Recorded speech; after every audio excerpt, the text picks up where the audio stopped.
لبیک یا حسین ہے ایمان کا. اعوذ باللہ من الشیطان الرجیم. بسم اللہ الرحمن الرحیم. الحمد للہ رب العالمین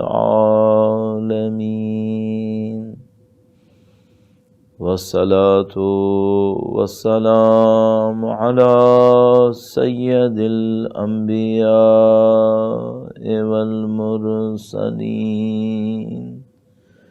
حبیب الہ العالمین ابی القاسم محمد. اللہم صلی علی محمد وآل محمد وعجل فرجهم وعلى آلہ الطیبین الطاہرین سیما بقیت اللہ فی الارضین. قال اللہ تعالی فی کتابہ الکریم بسم اللہ الرحمن الرحیم. ام حسبت ان اصحاب الکہف والرقیم كانوا من آیاتنا عجبا. درود بھیجے گا محمد و آل محمد پر. اللہم صلی علی محمد و آل محمد وعجل فرجهم. پروردگار عالم کا انتہائی احسان ہے خدا متعال کا بے پناہ شکر ان نعمتوں پر جو خدا متعال نے ہمیں دی ہیں اور ہم سمجھ سکیں، اور ان نعمتوں پر بھی خدا کا شکر جو اس نے ہمیں دیں اور ہم نہیں سمجھ سکے. خدا متعال کا شکر ان مشکلات پر کہ جو ہماری گناہوں کی غلطی سے آنی تھی اور خدا متعال نے مغفرت میں شامل فرمائی، انہیں نہیں بھیجا ہمارے اوپر. اور ان مشکلات پر بھی خدا کا شکر جو اس نے ہماری گناہوں کی وجہ سے ہم پر بھیجیں تاکہ ہمارے گناہوں کا اثر ختم ہو جائے اور انشاءاللہ آخرت میں پاکیزگی نصیب ہو جائے. اللہ کی دی ہوئی تمام نعمتوں کو شکر بجا لانے کے لیے بالاخص عزاداری سید الشہداء کی نعمت جو خدا متعال نے ہمیں دی، اس کا شکر بجا لانے کے لیے، اور امام وقت کی حضور ان کی جد امجد کی شہادت کی تسلیت پیش کرنے کے لیے درود بھیجیں محمد و آل محمد پر. اللہم صلی علی محمد و آل محمد وعجل فرجهم. خدا متعال نے پوری کائنات کو اپنی حکمت کے دائرے میں رکھا ہے، یعنی جو کچھ بھی خدا متعال انجام دیتا ہے وہ کسی مصلحت کے تحت ہوتا ہے، کسی مقصد کے تحت انجام دیتا ہے. اور یہ بھی خدا متعال کے نظام کا حصہ ہے کہ اس کو کسی چیز کی کوئی ضرورت نہیں ہے، وہ غنی ہے، وہ بے نیاز ہے. چونکہ دنیا کی اور تصور میں لانے کی ساری صفتیں اس کے اندر موجود ہیں، سارے کمالات اس کے اندر موجود ہیں، تو کیسے کوئی اس کو کچھ دے سکتا ہے؟ اور دے گا کون؟ جو اسی کی مخلوق ہوگی. تو ثابت ہے کہ خدا متعال کی طرف کچھ نہیں پلٹے گا، یعنی کہ خدا میں کسی چیز کا اضافہ ہو جائے، نعوذ باللہ تعالی، بلکہ جو کچھ کائنات کے اندر ہے وہ صرف اور صرف مخلوق کی خاطر ہے. تو جو بھی نظام بنا ہوا ہے آپ دیکھ رہے ہیں، عظیم الشان نظام خلقت، جس کو اگر صرف میٹیریل سسٹم کو ہم سمجھنے کی کوشش کرتے ہیں تو پتہ چلتا ہے کہ ملینز آف لائٹ ایئرز تک کائنات موجود ہے، millions and billions of light years تک کائنات موجود ہے. اس کا مطلب یہ ہے کہ لائٹ کئی کروڑوں سال ٹریولنگ کرے تب بھی کائنات ہے. یہ خدا کی میٹیریل کائنات ہے. یہ سب کچھ جو نظام بنا ہوا ہے یہ کس کے لیے بنا ہوا ہے؟ یہ مخلوقات کے لیے، اللہ کی مخلوق کے لیے. اور اس مخلوق کے نظام میں اتنی حکمت ہے کہ اس کا ایک پتا بھی فضول نہیں ہے. اس کا کوئی عمل فضول نہیں ہے۔ اگر کسی کو اس پہ یقین ہو جائے تو پھر اپنے آپ سے ایک سوال پوچھے، اگر میری زندگی میں کوئی ایسی بات ہوئی ہے جو مجھے پسند نہیں آ رہی تو اللہ پہ اعتراض کروں یا نہ کروں؟ وہ خدا جس نے اربوں مخلوق کا نظام پرفیکشن کے اوپر بنایا ہے، اگر میری زندگی کے اندر کوئی ایسی چیز آتی ہے جو مجھے پسند نہیں آتی تو خدا پہ اعتماد کروں یا نہ کروں؟ خود بخود انسان کی عقل کہتی ہے کہ بھائی جس خدا نے اربوں مخلوق کو پالا ہوا ہے، ان کی بھلائی کو سوچتا ہے، الذی اعطى كل شيء خلقه ثم هدى، وہ جس نے ہر چیز کو خلق کیا اور اس کے بعد اس کو ہدایت دے دی، اس کو نعمتوں سے نواز دیا، وہ خدا تمہیں نعمتوں سے کیوں محروم کرے گا؟ سب سے پہلی بات انسان کو اپنے آپ سے یہی پوچھنی چاہیے۔ اگر کوئی سختی آتی ہے، اگر کوئی مشکل آتی ہے تو سب سے پہلے اپنے آپ سے پوچھے وہ یہ کہ اگر خدا اربوں مخلوقات کو نوازتا ہے تو کیا مجھے اس کو نوازنے میں مشکل ہے؟ نعوذ باللہ تعالیٰ، نہیں، نوازنے میں مشکل نہیں ہے۔ نعوذ باللہ تعالیٰ کیا میرے ساتھ ظلم کرے گا؟ ظاہر ہے کہ خدا تعالیٰ کیوں ظلم کرے گا؟ ظلم وہ کرتا ہے جو مجبور ہوتا ہے، ظلم وہ کرتا ہے کہ جو کمزور ہوتا ہے، ظلم وہ کرتا ہے جو جاہل ہوتا ہے، جس کو خبر نہیں ہوتی۔ خدا تعالیٰ کی کسی صفت میں کوئی کمی نہیں ہے کہ خدا ظلم کرے۔ اگر ایسا ہے تو صرف اپنے آپ سے ایک سوال پوچھنا پڑتا ہے، وہ یہ کہ شاید مجھے یہ چیز پسند نہ آ رہی ہو، کیا یہ ممکن ہے کہ اس میں میری کوئی بہتری ہو، اس میں میری کوئی بھلائی ہو؟ اور یہ وہ پرسپیکٹو ہے جو صرف خدا کو ماننے کے نتیجے میں میسر ہوگا۔ میں دونوں کا فرق آپ کی خدمت میں عرض کرنے کی کوشش کروں گا۔ درود بھیجے گا محمد و آل محمد پر، اللہم صلی علی محمد و آل محمد وعجل فرجہم۔ عزیزان محترم، اگر کوئی شخص خدا کو نہ مانتا ہو، اور نہ ماننے میں وہ بھی شامل ہیں جو زبان سے کہیں کہ نعوذ باللہ تعالیٰ ہم نہیں مانتے، اور وہ بھی شامل ہیں جو زبان سے تو کہتے ہیں لا الہ الا اللہ لیکن دل کے اندر خدا نہیں ہے، دل کے اندر خدا پہ اطمینان نہیں ہے۔ تو اگر کوئی شخص خدا کو نہ مانتا ہو اور اس کے سامنے کوئی ایسی مشکل آئے تو خود بخود اس کا ذہن کہے گا دوسروں کو نہیں آئی اور تم کو یہ مشکل آ گئی، دوسرے تو سب آسانی سے زندگی گزارنے، اور وہ اپنے آپ کو کوس بھی سکتا ہے، وہ کہے گا میں کیا بدبخت انسان ہو گیا اور کیا بدبختی میرے اوپر آ گئی اور یہ ہو گیا اور وہ ہو گیا۔ کیوں؟ اس کی وجہ ہے کہ پیچھے خدا پہ تصور ہی نہیں ہے، خدا پہ اعتماد ہی نہیں ہے۔ لیکن اگر کسی کا خدا پہ واقعاً یقین ہو، میں واقعاً یقین انہی دو کیٹیگریز کی خاطر عرض کر رہا ہوں، نہ صرف زبان کا یقین، واقعاً یقین،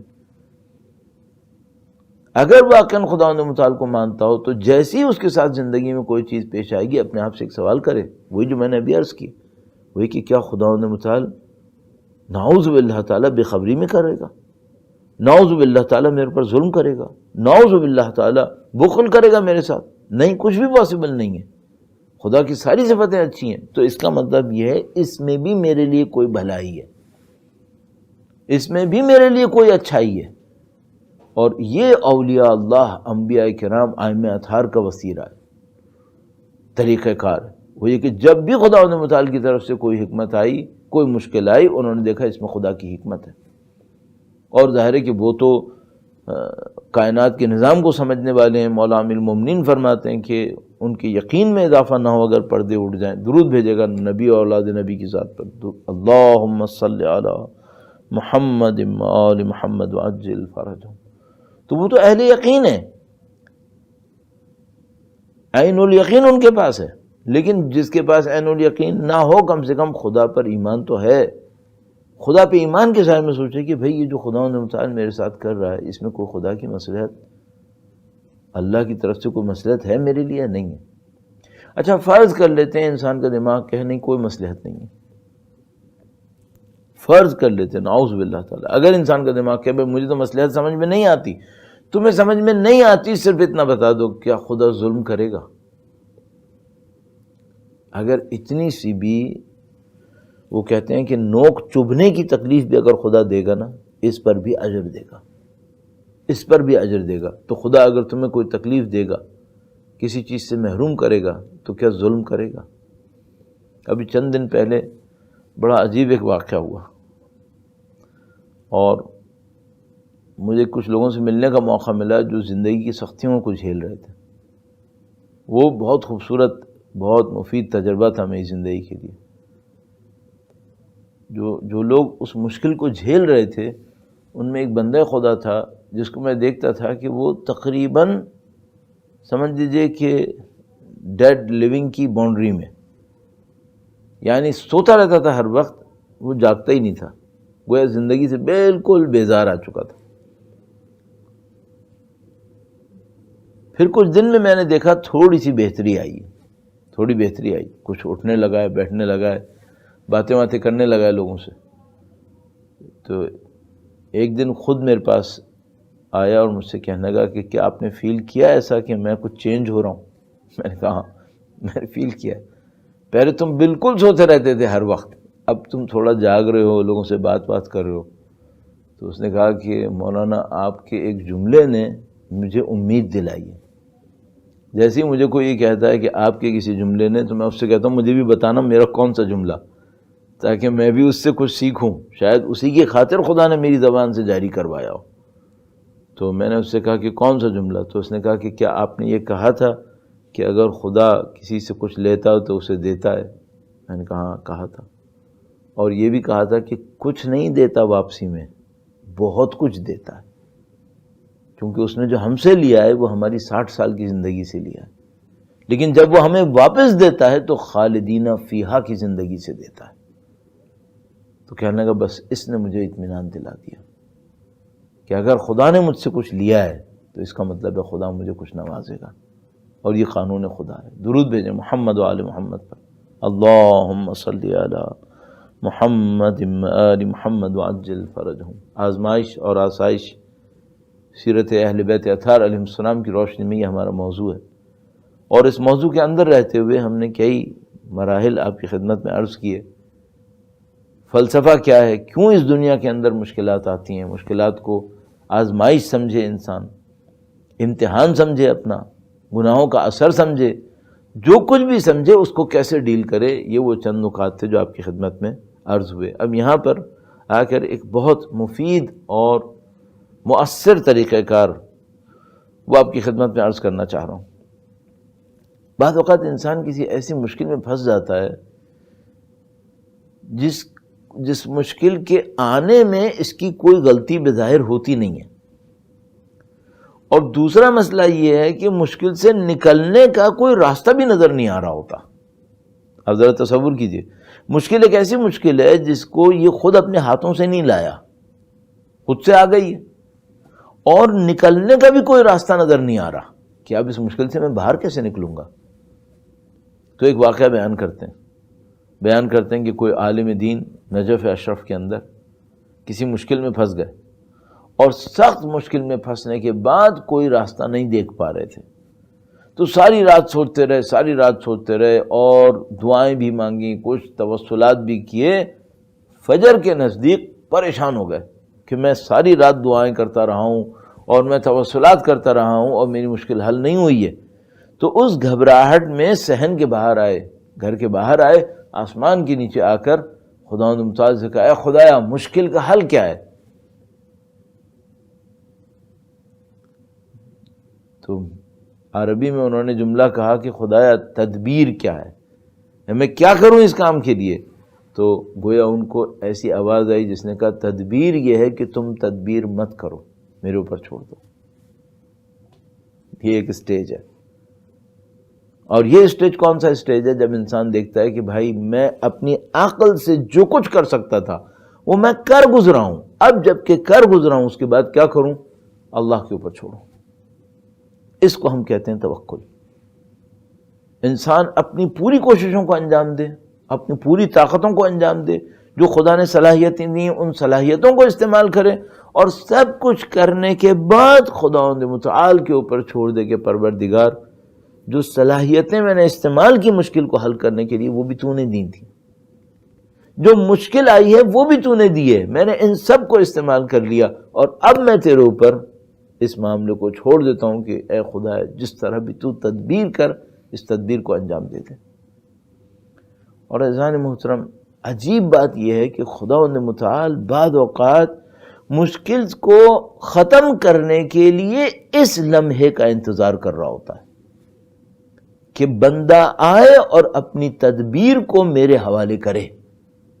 اور کون سا بندہ یہ کام کرتا ہے؟ دیکھیے، ایک تو وہ بندہ ہوتا ہے جو سست ہوتا ہے، کاہل ہوتا ہے، یعنی لیزی بندہ ہے، ٹف ٹائم نہیں لینا چاہتا. تو جیسے ہی کوئی ٹف ٹائم آتا ہے ہی سرنڈرڈ کہ بھائی میں نہیں کر رہا، ختم ہو گیا معاملہ.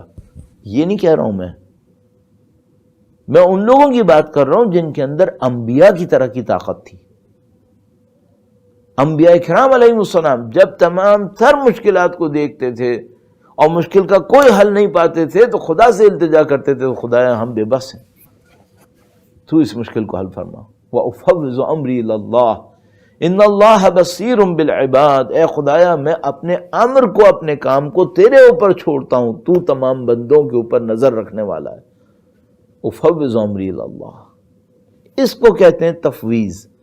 ایک وہ تفویض ہے جو عقیدے میں استعمال ہوتا ہے، جبر اور تفویض. جبر یعنی ڈٹرمنیشن کے جو خدا نے لکھ دیا وہ ہوگا، تمہارا ارادہ ہے ہی نہیں بیچ میں، اس کو ہم نہیں مانتے. دوسرا تفویض کہ خدا متعال نے کریٹ کیا اور اس کے بعد اس کو جسٹ لیفٹ اوور چھوڑ دیا، جو چل رہا ہے چلے، یا کسی کو دے دیا کہ تم چلاؤ. خدا نے اپنا نعوذ باللہ تعالیٰ اپنی ول پاور کو، اپنے تمام اتھارٹیز کو ختم کینسل کر دیا اور اس کو دے دیا تم چلاؤ. اس کو کہتے ہیں تفویض عقیدے کے اندر. ہم اسے قبول نہیں کرتے. اہل بیت اطہار نے فرمایا لا جبر ولا تفویض بل امر بین الامرین. عقیدے کے اندر اہل بیت اطہار علیہ السلام نے یہ ارشاد فرمایا. درود بھیجے گا محمد و آل محمد پر، اللہم صلی علی محمد و آل محمد. نہ ہم جبر مانتے ہیں، نہ ہم تفویض اس معنی میں مانتے ہیں جو عقیدے کے اندر ہے.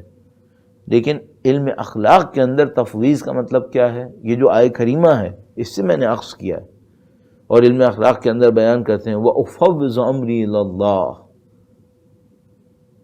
میں خدا کو حاکم سمجھتا ہوں، میں خدا کی قدرت فائقہ کو قبول کرتا ہوں اور اس قدرت کے سامنے اپنے آپ کو تسلیم کرتا ہوں. وَأُفَوِّضُ أَمْرِي إِلَى اللَّهِ إِنَّ اللَّهَ بَصِيرٌ بِالْعِبَادِ.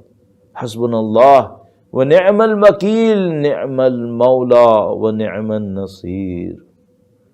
حسبی اللہ لا الہ الا ہو علیہ توکلت وہو رب العرش العظیم.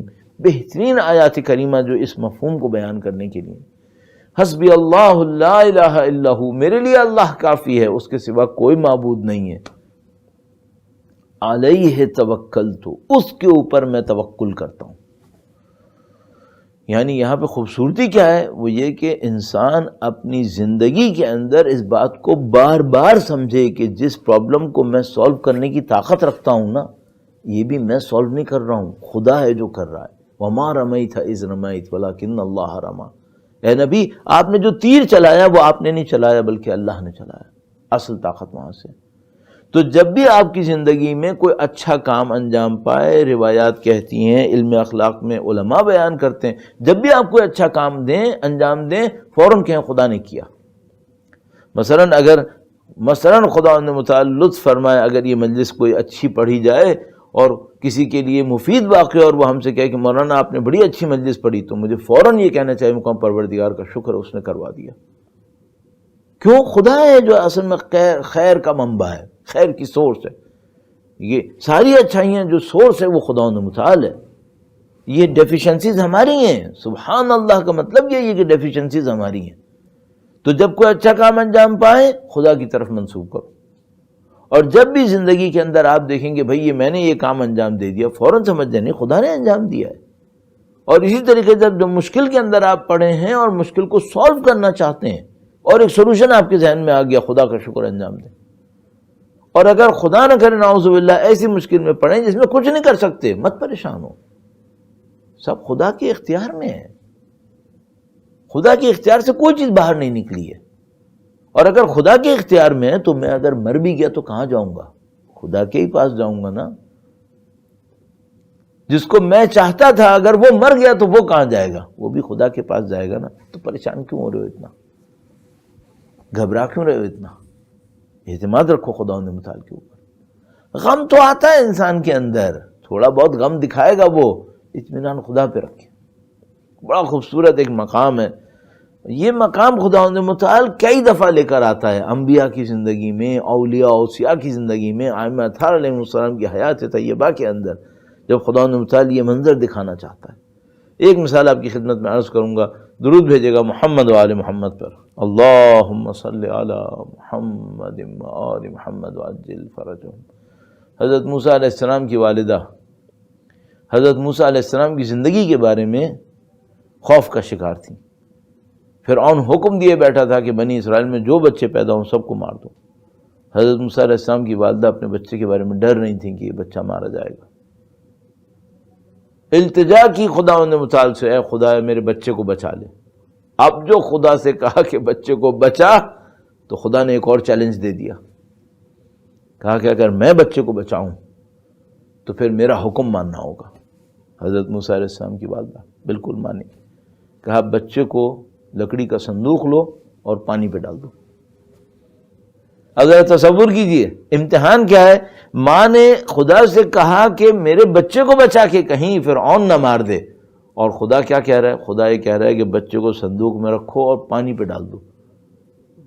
گویا ماں دیکھ رہی ہے کہ اگر یہ کروں تب موسیٰ مریں فرعون کے ہاتھوں اور اس کے کارندوں کے ہاتھوں، اگر یہ کروں تو پانی میں ڈوب جائیں گے. لیکن مادر موسیٰ کے دل میں توحید ہے. خدا نے ان کے دل کو وَرَبَطْنَ عَلَىٰ قَلْبِهَا، بعد میں خدا نے متعال فرماتا ہے ہم نے مادر موسیٰ کے دل کو مضبوط کیا تھا، جوڑ دیا مادر موسیٰ کے دل کو، اور اطمینان دلایا کہ ڈالو اِنَّا رَادُّوهُ إِلَيْكَ. اگر تم نے یہ قربانی دی کہ ہمارے حکم کے مطابق یہ کام کر دیا، اِنَّا رَادُّوهُ إِلَيْكَ، خداوند متعال وعدہ کرتا ہے، کہتا ہے ہم پلٹائیں گے موسیٰ کو تمہارے پاس. وَجَاعِلُوهُ مِنَ الْمُرْسَلِينَ، اور اس موسیٰ کو ہم ایک اعلیٰ مقام نصیب کریں گے.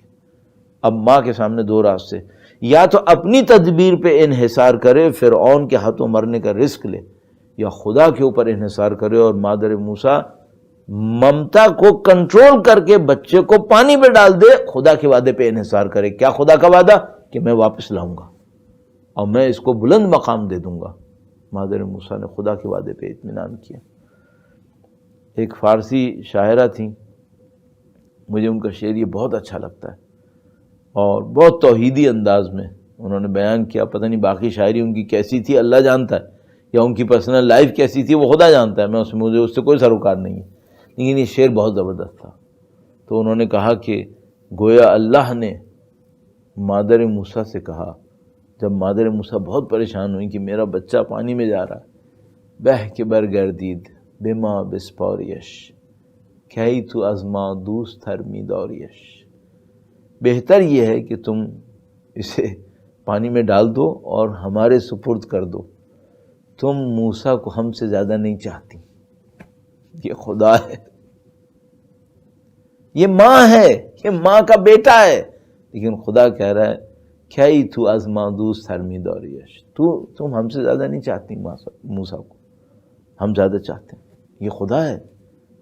اگر آپ کی اولاد خطرے میں ہے، آپ جو کچھ کر سکتے تھے کر گزرے، خدا پہ چھوڑ دو، جو ہے وہ خدا کا ہے. خدا بہتر دیکھنے والا ہے، اور یہ خدا کا نظام ہے، وہ اس نظام سے گزارتا ہے بندوں کو. اگر خدا نہ کرے نعوذ باللہ تعالی کسی آدمی کی زندگی میں اس قسم کی کوئی سختی آئی ہے، تو میں اس کو مشورے کے طور پہ یہ پوائنٹ عرض کروں گا، خدا پہ بھروسہ رکھو اور خداوند متعال کے سپرد کرنے کی کوششیں کرو، اور پھر خداوند متعال دکھاتا ہے. اور یہ تجربے لوگوں نے بڑی زندگی میں کیے ہیں. ایک واقعہ مجھے یاد آتا ہے، ایک دفعہ میں مشہد گیا تو وہاں کسی نے مجھے یہ واقعہ سنایا تھا، میں آپ کی خدمت میں عرض کرتا ہوں. یہ سیکھنے کا واقعہ ہے، اس سے بہت کچھ سیکھ سکتا ہے انسان. درود بھیجے گا محمد و آل محمد پر. اللہم صلی علی محمد و آل محمد وعجل فرجہم. تو بیان کرتے ہیں وہ صاحب جو تھے، انہوں نے بتایا کہ ان کے کوئی استاد تھے، ان کے پاس تھوڑا ذہن اس ٹائپ کا تھا کہ جو لوگ ایکسٹرا آرڈنری لوگ ہیں مجھے ان لوگوں سے ملنا چاہیے. تو کوئی اگر ان کو پتہ چلتا تھا کہ بھئی یہ آدمی ذرا ایکسٹرا آرڈنری کام کرتا ہے، جا کے ملتے تھے، دیکھوں تو صحیح وہ کیا ہے. تو ان کو کسی نے بتایا کہ پہاڑی علاقے میں ایک بندہ بہت ساری بھیڑوں کے ساتھ رہتا ہے، نہ بھیڑوں کو باندھتا ہے شیپس، اور نہ ان کو کسی باؤنڈری کے اندر انکلوز کرتا ہے، پہاڑی کے درمیان رہتا ہے، کوئی انکلوزر نہیں ہے جس کے اندر باندھے ان کو، ان کے اندر ہو جائیں وہ، اور نہ ان کے پاؤں کو رسی سے باندھتا ہے، اور اکیلا آدمی ہے۔ اب اگر کسی نے زندگی میں اس کا قسم کا کوئی منظر دیکھا ہو تو اگر آپ کے پاس مثلا 400-500 شیپس ہیں اور آپ چاہیں کہ ان جانوروں کو سنبھالیں اور آپ انہیں کسی جگہ بند بھی نہ کریں اور ان کے پاؤں میں رسی بھی نہ باندھ دیں، تو بھائی جب آپ سوئیں گے تو کیا ہوگا؟ بھاگ جائیں گی۔ تو انہوں نے کہا یہ تو عجیب بات ہے کہ بندے کے پاس کوئی اور بندہ بھی نہیں ہے تو یہ سوتا بھی تو ہوگا۔ ہاں بھائی سوتا ہے، تو پھر بھیڑ بکریاں بھاگتی کیوں نہیں ہیں؟ کہا بس یہی تو عجیب بات ہے اس آدمی کے اندر۔ گئے اس سے ملنے کے لیے، کیا نام، اس کو ڈھونڈ نکالا، وہ بھیڑ بکریوں کے ساتھ بیٹھا ہوا تھا۔ اس سے پوچھا کہ بھائی ہم نے تمہارے بارے میں یہ سنا ہے؟ کہنے لگا ہاں بالکل صحیح سنا ہے، میں اکیلا ہوتا ہوں اور میں اکیلا ان کو پالتا ہوں اور میں باندھتا بھی نہیں ہوں اور کسی جگہ پہ ان کو دروازہ بھی بند نہیں کرتا ان کے اوپر۔ تو کہا کہ بھائی جب تم نہیں پالتے تو تم سوتے ہو یا نہیں سوتے؟ کہنے لگا ہاں میں سوتا ہوں، نماز بھی پڑھتا ہوں، سوتا بھی ہوں، سارے کام کرتا ہوں۔ تو کہنے لگا جب تم نہیں کرتے تو کون کرتا ہے؟ تو اس نے ایک عجیب کام بتایا، اور یہ اسٹوری نہیں ہے، یہ ریئل واقعہ ہے۔ یہ کہنے لگا کہ جب میں سونے لگتا ہوں تو میں خدا سے کہتا ہوں خدایا میں نے تیرے حکم کے اوپر حلال کمانے کے لیے یہ جانور پالے، تو نے جتنی مجھے طاقت دی میں نے استعمال کر لیا، اب مجھے نماز پڑھنی ہے، اب تو سنبھال۔ یا وہ کہتا ہے کہ مجھے اب تو سونا ہے، آرام کرنا ہے، اب میں آرام کر رہا ہوں، اب تو سنبھال، اب میں نہیں سنبھال سکتا۔ تو اس نے کہا واقعاً تم یہ کرتے ہو؟ ہاں میں یہی کرتا ہوں۔ تو کہنے لگا کہ تم اتنے سالوں سے پال رہے ہو، کبھی ایسا ہوا کہ رات کو کوئی بکری بھاگ گئی ہو، کچھ ہو گیا ہو؟ کہنے لگا نہیں، کبھی کوئی نہیں بھاگی، سب یہیں رہتی۔ تو کبھی کوئی مری ہے؟ کہنے لگا ہاں ایک دفعہ مری ہے۔ وہ کیا ہوا؟ تو اب اس نے تھوڑا سا ڈرامیٹک کر کے بتایا تھا، وہ میں آپ کی خدمت میں عرض کر دوں۔ کہنے لگا کہ میں سویا اور میں یہی کہہ کے خدا سے سویا کہ خدایا میرا کام ختم ہو گیا، اب تو کام کر، اور میں سو رہا ہوں۔ تو کہنے لگا جب میں اٹھا تو میں نے دیکھا کہ وولف، بھیڑیے میرے چاروں طرف کھڑے ہیں اور وہ انتظار کر رہے ہیں پتہ نہیں کس چیز کا، اور میں نے دیکھا کہ حالت بہت خراب ہے۔ تو کہنے لگا میں نے بلینکٹ اوپر کیا، دیکھا کہ بھیڑیے چاروں طرف ہیں، تو میں نے بلینکٹ دوبارہ ڈال دیا اور میں نے خدا سے کہا خدایا میں جاب واپس نہیں لے رہا، تو ہی جاب کنٹینیو کر۔ تو ہم لوگ جو دوسری جگہ پہ جاب کرتے ہیں، اگر میرا ٹائم ختم ہو جائے اور میں پھر بھی ٹائم پہ کام کروں تو اس کو ہم اوور ٹائم کہتے ہیں، اوور ٹائم کے ایکسٹرا پیسے دینے پڑتے ہیں مالک کو۔ تو کہنے لگا کہ میں نے خدا سے کہا کہ خدایا میں اپنی جاب نہیں لے سکتا، آج تو اوور ٹائم کر لے، میں نہیں کروں گا کام، تو کر کام۔ کہنے لگا میں نے بلینکٹ واپس لیا، میں سو گیا، کیونکہ جب میں بلینکٹ لے کے سوتا ہوں، جب میں ڈال دیتا ہوں اپنے آپ پہ، خدا سے کہتا ہوں کہ سنبھال، تو پھر مجھے کوئی پرابلم نہیں ہوتی۔ میں پھر سو گیا، دوبارہ اٹھا تو میں نے دیکھا کہ سارے بھیڑی جا چکے تھے۔ تو کہنے لگا ٹھیک ہے، میں نے خدا سے کہا حالت صحیح ہے، اب میں لینے کو تیار ہوں۔ تو کہنے لگا کہ پھر میں نے جا کے ساری بھیڑیں دیکھی کہ کیا ہوا، تو ایک بھیڑ کم تھی۔ کہنے لگا کہ میں پریشان ہوا کہ یہ کیسے ہو گیا، خدا تو اپنے کام میں کبھی خرابی نہیں کرتا ہے، تو یہ ایک بھیڑ کم کیسے ہو گئی؟ تو کہنے لگا پھر میں نے سوچا کہ یہ کیا ہوا، تو پھر یاد آیا کہ یہ بھیڑ وہ گئی ہے جس کو کل رات ایک بیماری لگی تھی۔ کہنے لگا اس کو ایک بیماری لگی تھی اور مجھے ڈر یہ تھا کہ اس کی بیماری سے باقی بھیڑیں بیمار ہوں گی۔ خدا نے بندوبست کیا تھا، وولف بھیجے تھے، بھیڑیے بھیجے تھے تاکہ اس بیمار کو نکال کے لے جائیں، باقی سب صحیح چلتا رہے۔ درود بھیجے محمد و آل محمد پر، اللہم صلی علی محمد و آل محمد وعجل فرجہ۔ خدا کی تدبیر پہ انحصار کرنا پڑتا ہے۔ بعض وقت ایسا ہوتا ہے کہ انسان سمجھ جاتا ہے کہ یہ کام میرے بس کا نہیں ہے۔ ایک اور منظر عرض کرتا ہوں آپ کی خدمت میں، انبیاء کرام علیہ السلام کی زندگیاں اس سے بھری ہوئی ہیں، اور اولیاء الہی اسی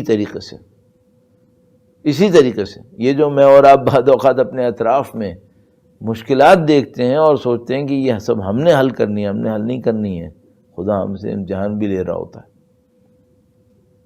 تو حضرت موسیٰ علیہ السلام جب تمام تر دروازوں کو اپنے لیے بند کر لیا، فرعون کے دربار سے بھاگ گئے، قتل کا ایک مقدمہ بھی ان کے اوپر، جب وہ چلے گئے اور ایک جگہ کے اوپر پہنچے جہاں وہ مثلا خواتین کھڑی تھیں، ان کو پانی پلا دیا، سارے کام کر لیا، تو ایک جگہ بیٹھ گئے اور پھر اللہ تعالیٰ سے یہ دعا کی، ربی انی لما انزلت الی من خیر فقیر، خدایا جو بھلائی تو نے میرے طرف بھیجنی ہے میں اس کا فقیر ہوں، میں محتاج ہوں، اب تو بھیج دے۔ یہ جو آیات شریفہ اور کریمہ ہیں جن کے اندر اللہ پہ توکل ظاہر ہوتا ہے، جن میں اللہ سے التجا ظاہر ہوتی ہے، یہ آیات اللہ کے رازوں میں سے شاید ایک راز ہے۔ اور بیان کرنے والے بیان کرتے ہیں آیات کریمہ کے سلسلے میں، ہمارے پاس روایات موجود ہیں۔ ایک روایت بہت نفیس مولا امیر المومنین سے موجود ہے ہمارے پاس، درود بھیجے گا محمد و آل محمد پر، اللہم صلی علی محمد و آل محمد وعجل فرجہم۔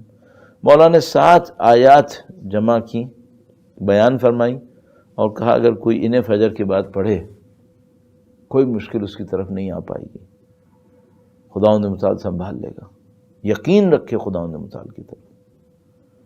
تو عزیزان محترم، ایسے ہی میں آپ کی خدمت میں عرض کر رہا ہوں، تھوڑا سا آپ بھی توجہ فرمائیے گا۔ دیکھیے بعض جگہ قرآن کریم نے کہا ہے کہ نبی نے یہ کہا تو فوراً کہا یہ ہو گیا۔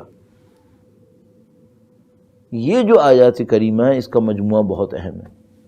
جیسے مثلا آپ نماز غفیلہ کے اندر پڑھتے ہیں وَظَنُّونَ إِذْ ذَهَبَ مُغَاضِبًا فَظَنَّ أَن لَّن نَّقْدِرَ عَلَيْهِ فَنَادَىٰ فِي الظُّلُمَاتِ أَن لَّا إِلَٰهَ إِلَّا أَنتَ سُبْحَانَكَ إِنِّي كُنتُ مِنَ الظَّالِمِينَ فَاسْتَجَبْنَا لَهُ، جیسے انہوں نے کہا لا الہ الا انت سبحانک انی کنت من الظالمین، خدا تعالیٰ فرما رہے فاستجبنا لہ، فاستجب، ہم نے فوراً ان کی بات کو پورا کر دیا۔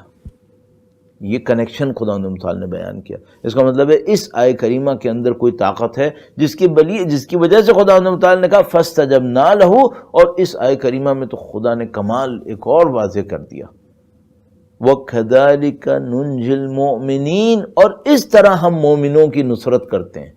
اس کا مطلب ہے یہ بھی بتایا کہ دیکھو انہوں نے یہ آیہ کریمہ کہی اور یہ ہوا، اور یہ بھی بتا دیا کہ مومنین کو بھی یہی کرنا چاہیے۔ تو نماز غفیلہ پہ پابندی کریں، نماز غفیلہ ترک نہیں ہونی چاہیے۔ نماز غفیلہ معجزے کر سکتی ہے۔ یہ عجیب نماز ہے جو مولا چوتھے سرکار امام زین العابدین علیہ السلام نے دی ہے۔ درود بھیجیں محمد و آل محمد پر، اللہم صلی علی محمد و آل محمد وعجل فرجہم۔ حالت تفویض، خدا متعال پر بھروسہ کرنا، اور یہ جو بھروسہ کرنا ہے، البتہ یہ بھی عرض کرتا چلوں بعض اوقات اس بھروسہ کرنے میں امتحان بھی آتے ہیں، بعض اوقات امتحان بھی آتے ہیں۔ بہت مشہور ایک واقعہ ہے، شہید اول کا ہے یا شہید ثانی کا ہے، یہ تردد میرے ذہن سے اب طے نہیں کر پا رہا میرا ذہن۔ شہید اول اور شہید ثانی آپ کو پتہ ہی ہے، یہ لوگ، یہ جو علماء کسی بھی حوض علمیہ کے اندر نجف میں یا قم میں یا کہیں پر بھی تعلیم حاصل کرتے ہیں تو فقہ کو سمجھنے کے لیے، جس کو آپ اور ہم فقہ کہتے ہیں، فقہ کہتے ہیں ویسے اسے، اس کو پڑھنے کے لیے کتاب پڑھائی جاتی ہے لمعہ۔ لمعہ شہید اول نے لکھی تھی، اور اس کی ایک شرح لکھی، ایکسپلینیشن لکھی، وہ شہید ثانی نے لکھی تھی، جس کو شرح لمعہ کہتے ہیں۔ لمعہ، شرح لمعہ، تو شرح لمعہ پڑھائی جاتی ہے، اور وہ شہید ثانی کی لکھی ہے۔ اب یہ واقعہ یا شہید اول کا ہے یا شہید ثانی کا، اور وہ حالت یہ تھی کہ دشمنوں نے ان کو پکڑ لیا، اہل بیت کا شاگرد ہونے کے ناطے، خدمت گزار ہونے کے ناطے، اور بدترین حالت میں شہید کیا، دیکھنے میں بدترین حالت۔ اہل معنویت ہیں، یہ وہ ہیں جن کو شہید اول کہا جاتا ہے۔ پوری تاریخ تشیع کے اندر شہید کا لقب جب دیا جاتا ہے کسی کو علماء کی طرف سے، تو وہ ہوتا ہے جس کا علم، جس کا تقوی، جس کا جہاد تینوں ثابت ہو جائیں، اس کو کہا جاتا ہے شہید۔ تو یہ شہید اول، وہ شہید ثانی۔ اسی طرح مثلا شہید ثالث اور رابع تعبیر کیے جاتے ہیں. تو شہید اول یا ثانی جیل میں ہیں، سخت ترین حالات میں ہیں، نجات کا کوئی راستہ ظاہری طور پہ نظر نہیں آ رہا، اللہ سے التجا کی. اور آیہ کریمہ قرآن کریم میں ہے ربی انی مغلوب فانتصر. قرآن کریم میں ارشاد فرماتا ہے کہ نبی نے کہا اے رب مجھ پر دشمن نے غلبہ کر لیا ہے، فانتصر. تو خداوند متعال فرماتا ہے فنصرہ، خداوند متعال نے فوراً نصرت کر دی ان کی. انہوں نے یہی آیہ کریمہ لکھی ربی انی مغلوب فانتصر، اے میرے رب میرے اوپر غلبہ ہو گیا ہے، تو میری نصرت فرما. بیان کرتے ہیں کچھ ان کے حالات بعد میں سے جو ان کو جیل میں ڈالنے والے گارڈز وغیرہ ہوتے ہیں وہ بیان کرتے ہیں. کبھی یہ لوگ خود بھی لکھ لیتے تھے. یہ جو شرح لمعہ ہے یہ زندان میں لکھی گئی کتاب ہے لمعہ، اور اس سختی کے عالم میں یہ کتاب لکھی گئی ہے. کہا انی مغلوب فانتصر، ایک کاغذ کے اوپر لکھ دیا، اس کاغذ کو اپنے تکیے کے نیچے رکھا اور یہ سوچا کہ اب خداوند متعال کی طرف سے مجھے جواب ملنا چاہیے. تھوڑی دیر میں اٹھے، کاغذ کو دیکھا تو اس پہ لکھا تھا ان کنت عبدی فاصطبر ربی انی مغلوب فانتصر، اے میرے رب مجھ پہ غلبہ حاصل ہو گیا دشمن کو، تو میری نصرت فرما. اور خدا کی طرف سے کیا جواب آیا ان کنت عبدی، اگر تم میرے بندے ہو فاصطبر تو صبر کر لو. اور عزیزان محترم قرآن کریم میں جو سب سے بڑا لیول کہیں پہ کسی کو ملتا ہے وہ ہوتا ہے کہ عبدی، اے میرے بندے.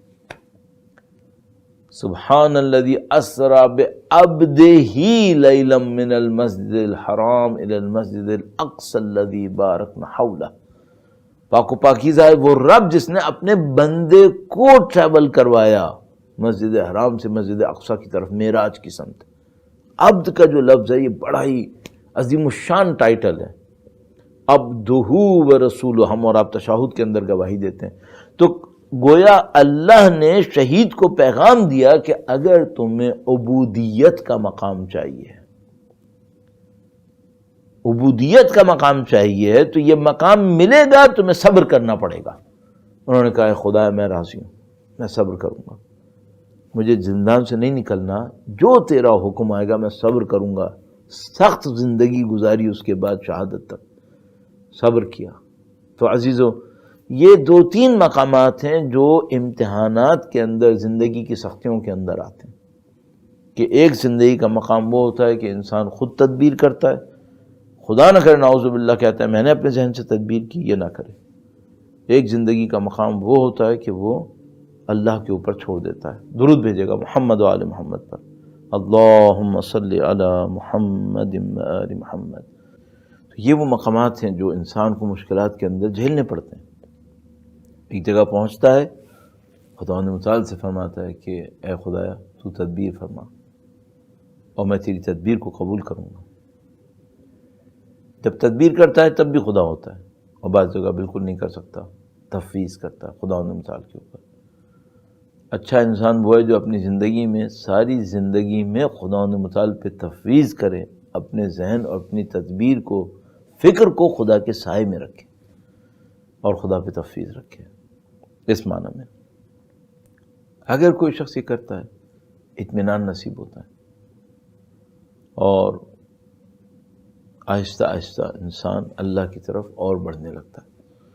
البتہ یقینی بات ہے کہ امتحانات آتے ہیں اور انہی امتحانات کے اندر انسان کو ترقی اور کمال نصیب ہوتا ہے. ہم الحمدللہ رب العالمین سید الشہداء کے معتقد ہیں. سید الشہداء نے ان تمام مراحل کو گزارنا اپنے چاہنے والوں کے لیے آسان کر دیا.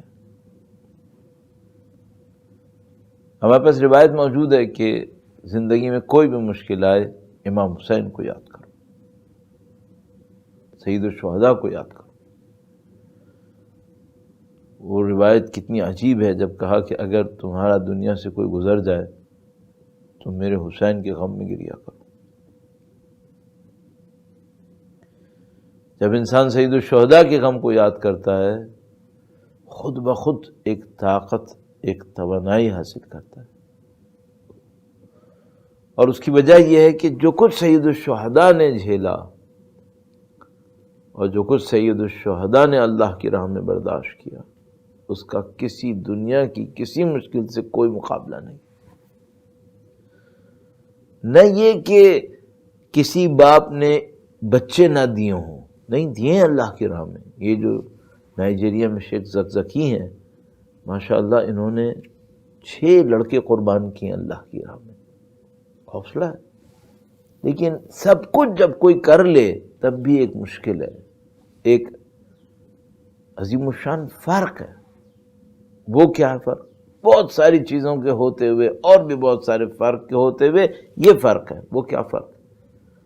ہم جتنا بھی کر لیں، ہم باپ ہونے کے ناطے کمال پہ نہیں ہیں، سید الشہداء کمال پر ہیں۔ ہم بھائی ہونے کے ناطے کمال پہ نہیں ہیں، سید الشہداء کمال پر ہیں۔ تو مثال کے طور پر میں باپ ہونے کے ناطے جتنا اپنے بچے کو چاہوں گا وہ میری حد میں ہوگا، لیکن سید الشہداء جو کامل باپ ہے وہ جب اپنے بچے کو چاہے گا۔ دوسرا یہ کہ بچہ، میرا بچہ کچھ اور ہے، علی اکبر کچھ اور ہے، سید الشہداء کی محبتیں کچھ اور ہیں۔ عزیزو، اس خاندان میں قربانیوں کے لیے تیاریاں کی گئی تھیں، ایسے ایسے عظیم الشان چہرے، شخصیتیں تربیت دی گئی تھیں کہ سید الشہداء پہ قربان ہو رہا ہے، اور ان میں سر فہرست مولا ابو الفضل العباس کی ذات مقدس۔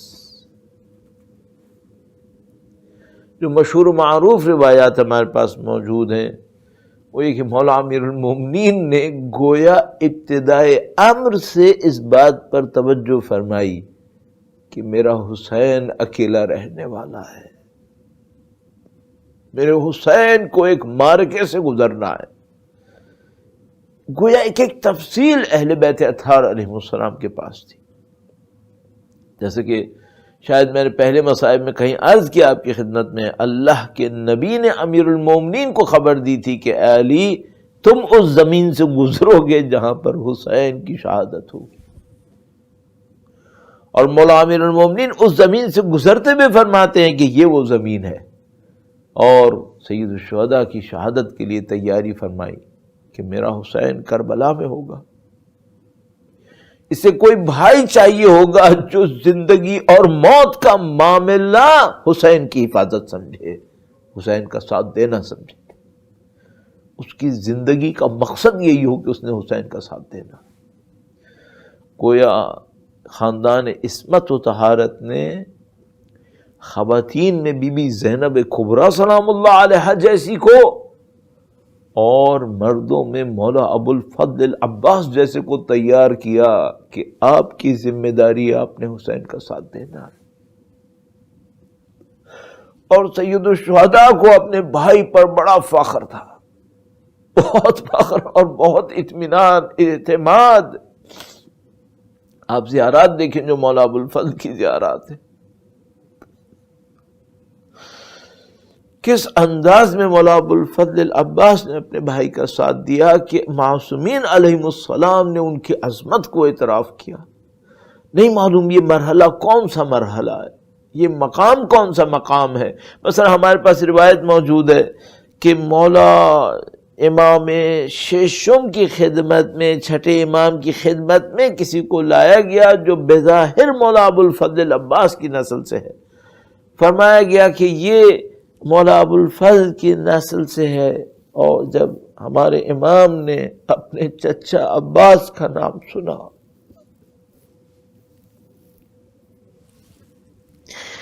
مولا امام ششم نے گویا گریہ فرمایا اور کہا کہ میرے چچا عباس کا اتنا بڑا مقام ہے کہ جنت میں شہداء میرے چچا کے مقام کی حسرت کرتے ہیں. اتنا عظیم الشان مقام مولا ابو الفضل عباس کا. اور عزیزو، اگر میں ایک روایت آپ کی خدمت میں عرض کروں، مستند روایت، اور وہ روایت وہ کلام ہے جو مولا سید الشہداء نے مولا ابو الفضل سے ارشاد فرمایا شب عاشور. تو شب عاشور وہ سخت لمحہ جب آیا جب دشمنوں نے حملہ کرنے کا ارادہ کیا اور سید الشہداء نے مولا ابو الفضل سے کہا کہ جاؤ اور ایک رات کی مہلت لے کر آؤ. تو عزیزو، ایک عجیب جملہ سید الشہداء نے ارشاد فرمایا، مستندات کے اندر موجود، فرمایا بنفسی انت یا اخی، اے میرے بھائی میری جان تجھ پر قربان. واقعاً بہت عجیب ہے، کیسے کوئی انسان اس جملے کو سمجھے کہ سید الشہداء فرما رہے ہیں کہ میرے بھائی میری جان تجھ پر قربان. یہ محبت کا کون سا مرحلہ ہے؟ اور اگر سید الشہداء یہ فرما رہے ہیں نا کہ میری جان تجھ پہ قربان، تو سمجھ لو کہ عباس تو اپنی جان دسیوں دفعہ سید الشہداء پہ قربان کر چکے. اور نہ صرف جان قربان کی بلکہ اپنی زندگی کا پہلو قربان کر دیا. عزیزو، یہ کہ ایک جنگجو سے کہا جائے کہ عمر سعد جیسے لعین سے جا کر کلام کرے اور وقت لے کر آئے، یہ کام کوئی آسان کام نہیں تھا. اور عجیب و غریب جملات ہمارے پاس موجود ہیں. عزیزو، ایک عجیب جملہ استعمال کیا گیا اور بتایا گیا، کہا کہ جب جنگ کا میدان ہوا اور بنی ہاشم کے جوانوں نے قربانی دینا شروع کی تو مولا ابو الفضل نے اپنے بھائیوں کو قربان کرنا شروع کیا.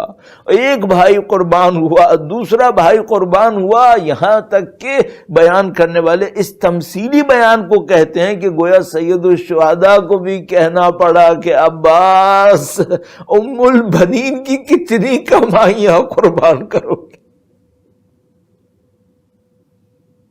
سب کچھ قربان کر دو گے.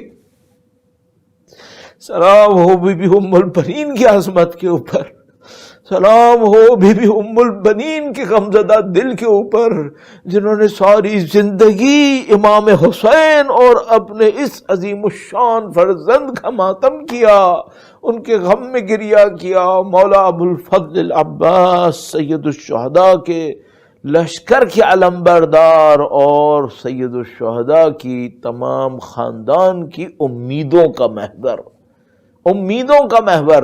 بس ایک موقع کے اوپر مولا ابو الفضل بچوں کی العطش کی آواز کو سنتے ہیں، اپنے ساتھیوں کی شہادتوں کو دیکھتے ہیں اور سید الشہداء کے پاس آ کر بار بار دیکھتے ہیں مولا اب مجھے جانے کی اجازت ملے. اور سید الشہداء فرماتے ہیں اے عباس تم تو میرے لشکر کے سردار، اور گویا سید الشہداء سے کیا کہیں گے مولا، کہاں بچا وہ لشکر، سب شہید ہو گئے، اب کوئی نہیں بچا. اور سید الشہداء کے سامنے جب اصرار فرمایا تو کہا عباس جا کے بچوں کی پیاس کا کوئی بندوبست کرو.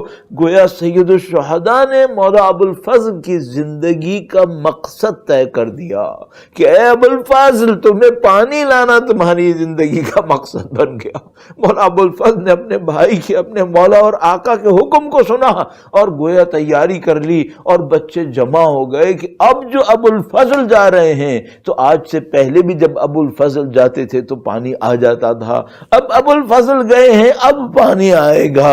اور بچے سارے تیار ہو گئے. لیکن عزیزو بچے تو تیار ہوئے لیکن بیویوں نے گریہ کرنا شروع کر دیا، چونکہ ان کو پتا تھا کہ جو اس خیمے سے جائے گا وہ اب واپس کبھی نہیں آئے گا.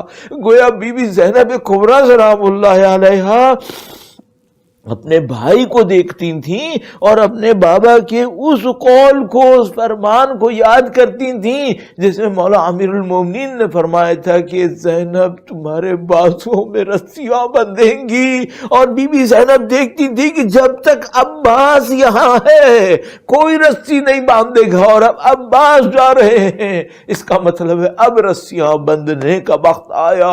اور گویا مولا ابو الفضل عباس روانہ ہوئے عزیزو دشمنوں کی طرف حملہ کیا، علی کا بیٹا پانی لینے آیا ہے، کیا کوئی دشمن روک سکتا ہے؟ اور مولا ابو الفضل العباس تمام تر دشمنوں کو چیرتے ہوئے نہر القمہ پر پہنچے، مشکیزہ کو پانی میں ڈالا، مشکیزہ کو پانی سے بھرا، چلو میں پانی لیا۔ عزیزو کیوں چلو میں پانی لیا جبکہ پینا نہیں چاہتے تھے؟ شاید دنیا کے سامنے ثابت کرنا چاہتے ہو کہ عباس کو کم مت سمجھنا، عباس میں اتنی طاقت ہے کہ پیاسا ہو اور چلو میں پانی ہو لیکن حسین کی خاطر نہیں پیے گا۔ شیر فرمایا، کہا اے نفس جب تک میرا حسین میرا آقا پیاسا ہے میں پانی نہیں پیوں گا۔ بس وہاں سے پلٹے اور دشمن سے واپسی ہے، اب پانی خیمے تک پہنچانا مولا ابو الفضل العباس کا کام ہے۔ عزیزو ہم نے تو چند جملوں کے اندر یہ باتیں کہہ دی، ذرا عرفاء کے بیانات کو دیکھنا کہ عرفاء مولا ابو الفضل کے پانی لینے کی طرف جانے کے مرحلے کو کیا کیا تعبیرات کرتے ہیں۔ میں جرأت نہیں کر پاؤں گا وہ سارے جملے کہنا، لیکن یہاں توحید ہے جو زمین کے اوپر ہے، یہاں وحدانیت کا عجیب منظر ہے۔ مولا ابو الفضل العباس پانی لے کر واپس بڑھ رہے ہیں، اب بس ایک خواہش ہے کسی طرح پانی خیمے تک پہنچے۔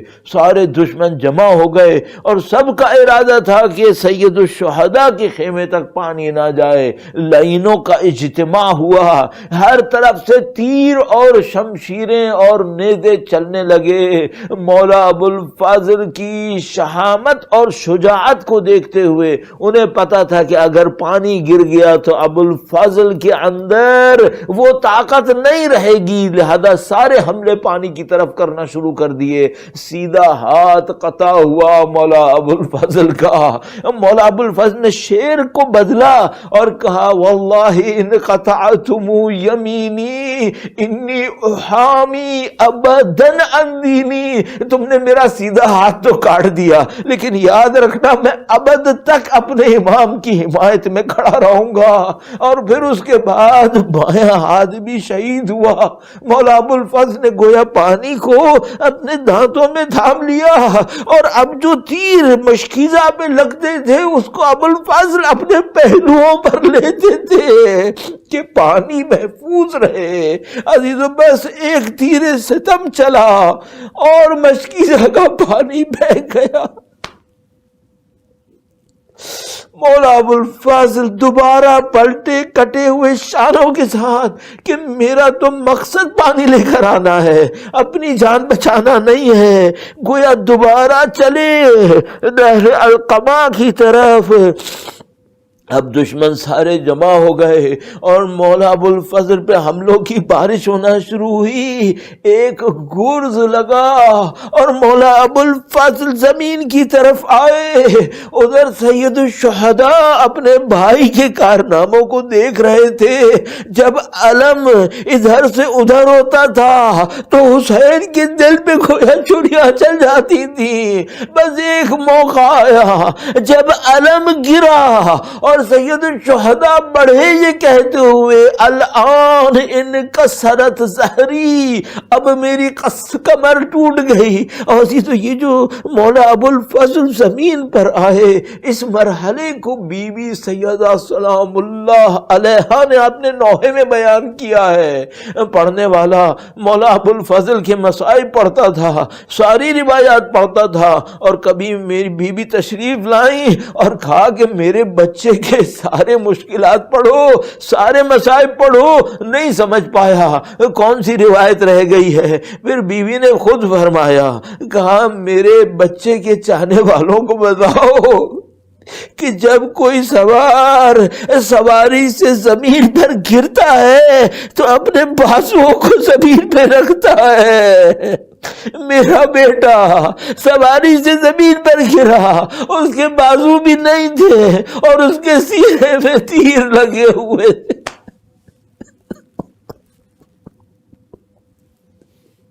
مولا ابو الفضل کا مقام بلند ہوا، اتنا بلند ہوا کہ کوئی شہید اس مقام تک نہیں پہنچ پائے گا۔ سید الشہداء تشریف لائے، اپنے بھائی کو دیکھا، آخری لمحات کے اندر ہیں، ہمیشہ کی حسرت تھی، نزدیک آئے اور کہا بھیا تم نے زندگی میں کبھی ہمیں بھائی نہیں کہا، ایک دفعہ بھائی کہو۔ کہا میرے مولا میں آپ کا غلام ہوں، میری ایک خواہش پوری کر دیجئے۔ کہا کہو تمہاری کیا خواہش ہے؟ کہا خواہش بس اتنی ہے، میں بچوں سے پانی کا وعدہ کر کے آیا تھا، میری لاش واپس نہ لے کے جانا، میں بچوں کا سامنا نہ کر پاؤں گا۔ نہیں معلوم حکمت خدا، مولا ابو الفضل اسی طرح خیموں سے فاصلے کے اوپر ہے، لیکن واللہ ابھی بھی حاکم ہے، ابھی بھی محافظ خیمہ سید الشہداء کا ابو الفضل ہی ہے۔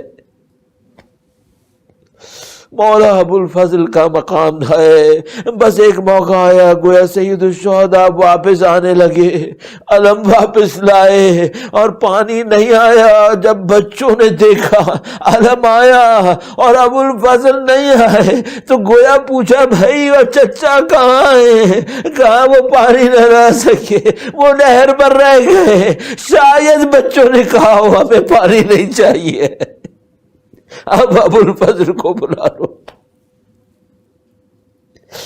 الا لعنت اللہ علی القوم الظالمین وسیعلم الذین ظلموا ای منقلب ینقلبون۔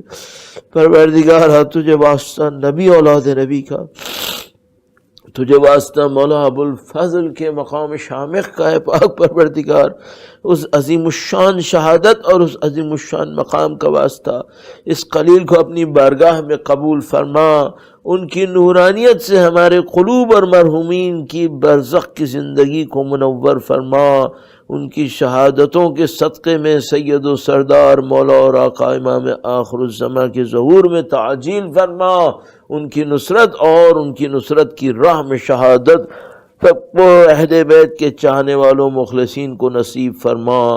ربنا تقبل منا انک انت السمیع العلیم وتب علینا انک انت التواب الرحیم بجاہ محمد و اطرتہ الطاہرین۔ ماتم ابو الفضل عباس۔